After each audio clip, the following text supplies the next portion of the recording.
Hello जी विद्यार्थियों, good afternoon. आज हम ये द्वितीय वर्ष राजनीति विज्ञान के पाश्चात्य राजनीतिक सिद्धांत जो थिंकर वाला पेपर है, पहला पेपर है, उसमें आज हम बोंदा की संप्रभुता पर विचार के बारे में बात करेंगे। संप्रभुता के बारे में बोंदा ने किस प्रकार से अपनी बात की है। उससे पहले आप लोगों ने संप्रभुता के बारे में पढ़ा होगा। ये प्रथम वर्ष में आपने देखा होगा, जैसे एक राज्य होता है, राज्य के जो प्रमुख या अनिवार्य जो तत्व होते हैं, उसमें 4 तत्व होते हैं। पहला होता है निश्चित भूभाग, दूसरा होता है जनसंख्या, तीसरा होता है सरकार,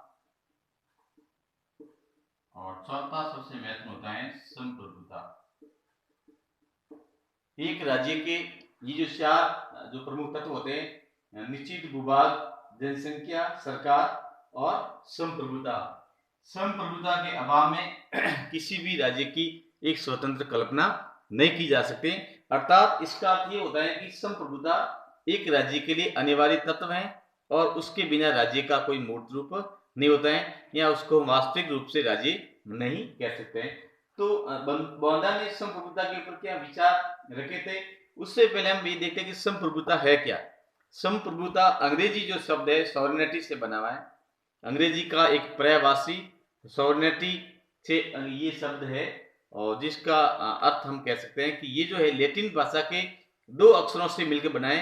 एक तो सुपर और एनस, सुपर प्लस एनस, जिसका हिंदी में जो शब्द होता है उसका होता है सर्वोच्च शक्ति। यानी कि संप्रभुता एक राज्य की वो सर्वोच्च शक्ति है जो एक राज्य आंतरिक एवं बाहरी रूप से एक स्वतंत्र एवं सर्वोच्च माना जाता है। जो राज्य होता है, एक तो आंतरिक रूप से तो राज्य क्या है, सर्वोच्च है। यानी कि राज्य के ऊपर किसी भी प्रकार की कोई संस्था या अन्य कोई पावर होता है वो राज्य को प्रभावित नहीं करता है। और बाहरी रूप से कहते हैं कि बाहरी रूप से जो राज्य है वो क्या है, स्वतंत्र रहता है। यानी बाहर से कोई भी राष्ट्र है या अंतरराष्ट्रीय जो संगठन है वो राज्य की नीतियों को किसी प्रकार से प्रभावित नहीं करता है। इस प्रकार से हमने जो एक अवधारणा है संप्रभुता की, जो अवधारणा है, आप लोगों ने बीए प्रथम वर्ष में जो राजनीतिक सिद्धांत का पेपर पढ़ा होगा, उस राजनीतिक जो सिद्धांत है उस सिद्धांत में आपने ये जो कॉन्सेप्ट संप्रभुता वाला जो कॉन्सेप्ट है ये भी आपने पढ़ा था।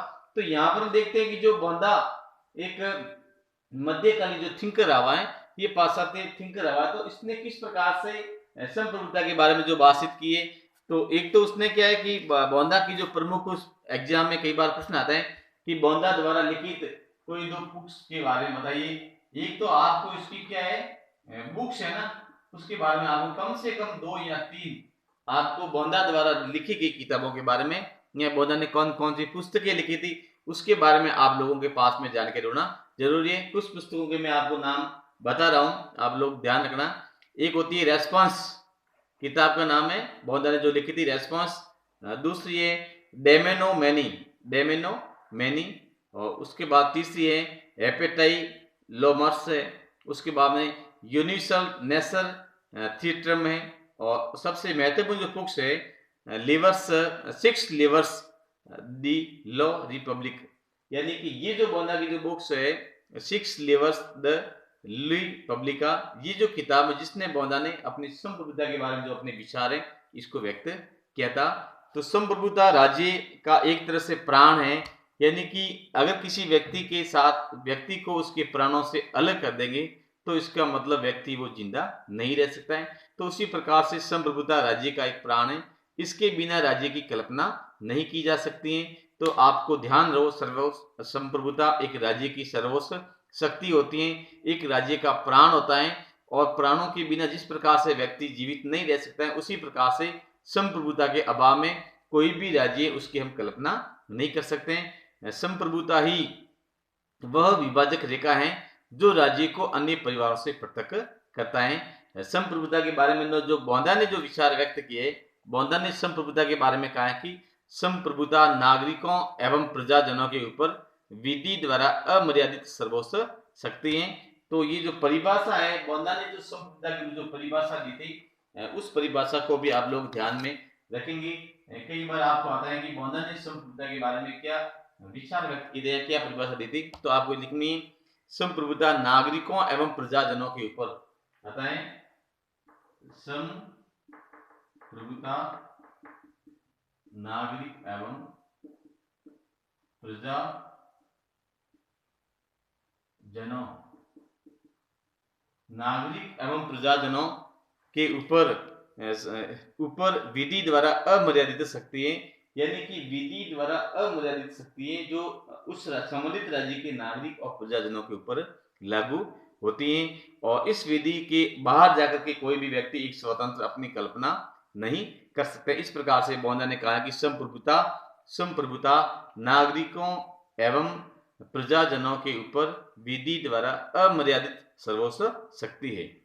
इस प्रकार से बोंदा ने संप्रभुता के बारे में बताया। बोंदा की संप्रभुता संबंधी परिभाषा का अर्थ हम ये ले सकते हैं कि राज्य अपने नागरिकों के लिए किसी प्रकार का कोई भी कानून बनाने का अधिकार रखता है, यानी कि राज्य अपने क्षेत्र में निवास करने वाले व्यक्तियों के लिए किसी भी प्रकार का कोई कानून बनाने का अधिकार रखता है। वो अपने प्रदेश में जैसा चाहे वैसी व्यवस्था कर सकते हैं, उसे अपनी इच्छा के अनुसार कोई भी कार्य करने का पूरा अधिकार होता है। इस विषय में वो किसी कानून या नियमों से बंधा नहीं रहता है।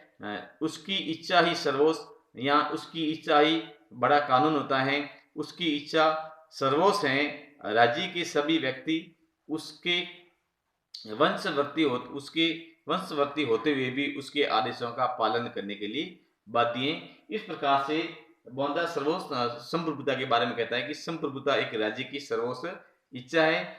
इसके अतिरिक्त राज्य के बाहर व्यक्ति का किसी प्रकार से कोई अस्तित्व नहीं रहता है। व्यक्ति राज्य के अधीन, संप्रभुता के अधीन या संप्रभुता की इच्छा के अनुसार जो कानून बने जाते हैं, उस कानून का पालन करने का एक जनता को, वहां की जनता को एक दायित्व मिलता है। अब हम बात करते हैं कि बोंदा ने जो संप्रभुता के बारे में कौन कौन सी प्रमुख विशेषताएं बताई थी, कि उस विशेषताओं के बारे में बात करके पहली विशेषता ये है कि संप्रभुता स्थायी है। इसकी जो विशेषता है, हम विशेषताओं के बारे में बात करते हैं। पहली विशेषता बताइए कि स्थायी है। संप्रभुता एक स्थायी है, अर्थात ये है कि ये एक शाश्वत एवं चिर स्थायी है। ये इसको हम किसी प्रकार से अस्थायी नहीं कह सकते। ये एक राज्य के लिए स्थायी। दूसरी बात हम कहते हैं कि संप्रभुता निरपेक्ष है। राज्य अपने क्षेत्र में रहने वाले या अपने क्षेत्र में निवास करने वाले सभी नागरिक और प्रजाजनों पर निरपेक्ष एवं अंतिम शक्ति का प्रयोग करते हैं, इसलिए ये निरपेक्ष है। इसके ऊपर किसी भी प्रकार का कोई प्रतिबंध या किसी अन्य शक्ति का इसके ऊपर कोई प्रतिबंध नहीं रहता है। तीसरी हम बात करते हैं कि संप्रभुता पर कानूनी सीमा का प्रतिबंध नहीं है, यानी कि संप्रभुता पर किसी प्रकार का कोई प्रतिबंध नहीं है।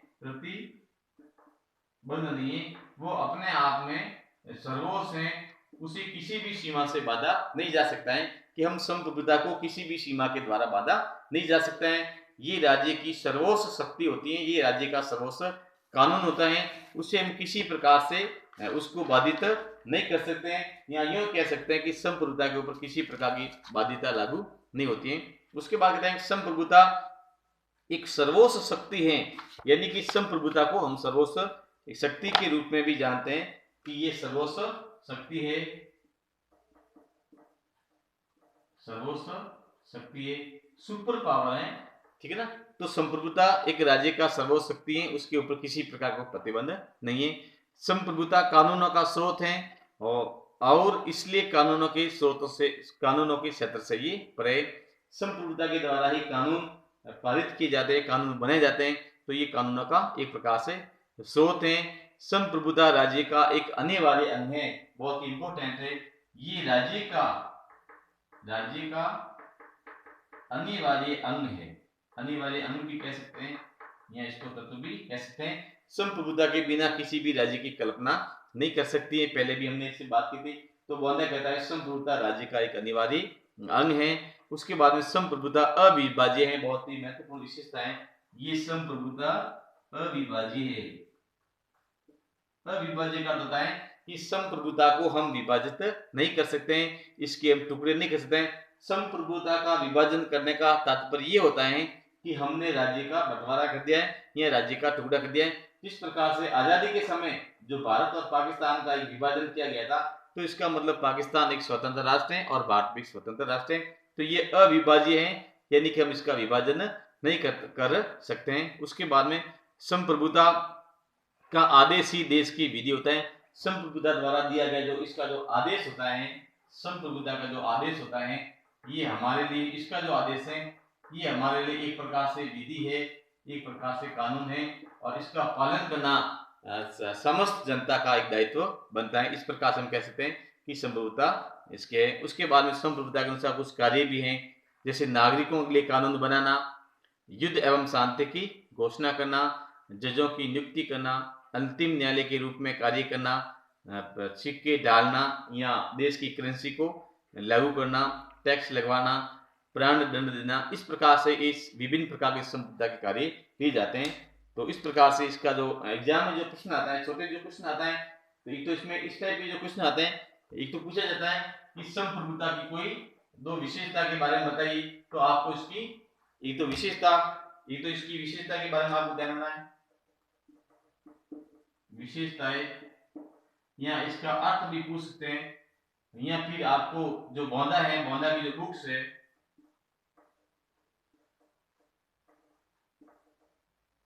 कृति, इसने कौन कौन सी कृति की, तो इस टाइप के प्रश्न आता है। इसका जो बड़ा क्वेश्चन आता है उसमें आता है संप्रभुता के बारे में बौंदा के प्रमुख विचारों का वर्णन कीजिए या इसकी विशेषता बताइए।